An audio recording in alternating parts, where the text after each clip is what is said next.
Hello बच्चों, let us read this question. This question says assertion A.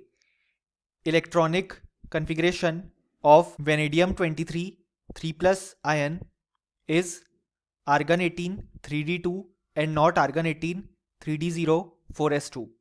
Reason are vanadium 3 plus ion is diamagnetic in nature.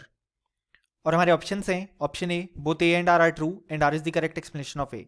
Option B both A and R are true but R is not the correct explanation of A.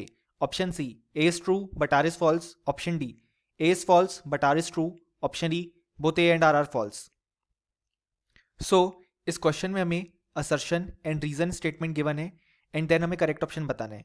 सो इस question को solve करने के लिए हमें जो की concept required है वो है कॉन्सेप्ट ऑफ इलेक्ट्रॉनिक कन्फिग्रेशन. अब यहाँ पे अगर हम देखें तो हमारे पास वेनेडियम 3 प्लस आयन की बात की गई है. सो वो फॉर्म हुआ है बाय द वेनेडियम एटम जिसका एटॉमिक नंबर है 23. सो कन्फिग्रेशन होगा 1s2 2s2 2p6 3s2 3p6 4s2 3d3. अब यहाँ तक हमारे पास आर्गन का कन्फिग्रेशन गिवन है अप टू 18 एटॉमिक नंबर. अब हमें यहाँ पे फॉर्म करना है वेनेडियम 3 प्लस आयन. सो यहाँ पे 3 इलेक्ट्रॉन लूज होंगे. पहले 2 इलेक्ट्रॉन लूज होंगे यहां से क्योंकि जो 4s है वो बाहर प्रेजेंट होगा. देन बचा हुआ 1 इलेक्ट्रॉन लूज होगा 3d में से.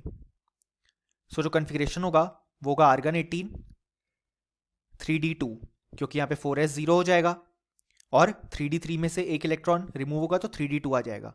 सो ये आ जाएगा हमारे पास कन्फिग्रेशन.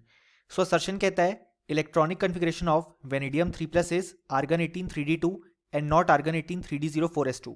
सो ये बिल्कुल करेक्ट है.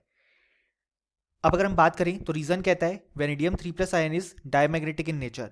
ये हमारे पास इनकरेक्ट हो जाएगा क्योंकि हम देख सकते हैं वेनेडियम 3 प्लस के केस में जो हमारे पास आउटर कन्फिग्रेशन आ रहा है वो आ रहा है 3d2. अब यहाँ पे आर्गन तक तो सारे इलेक्ट्रॉन पेयर्ड होंगे. अगर हम 3d2 देखें तो यहाँ पे हमारे पास 2 अनपेयर्ड इलेक्ट्रॉन हमें देखने को मिल रहे हैं. सो इसी कारण से जब अनपेयर्ड इलेक्ट्रॉन प्रेजेंट होते हैं तो ऐसी स्पीशीज को हम बोलते हैं पैरामैग्नेटिक स्पीशीज. जबकि रीजन में कहा गया है कि वेनेडियम 3 प्लस आयन डायमैग्नेटिक है, इसलिए रीजन इनकरेक्ट है. सो जो करेक्ट आंसर होगा वो होगा option C, assertion is true but reason is false. और फाइनली हमें लिख सकते हैं कि इस क्वेश्चन के लिए हमारे पास जो करेक्ट आंसर आ गया वो आ गया option C. Hope you understood it well. Best of luck.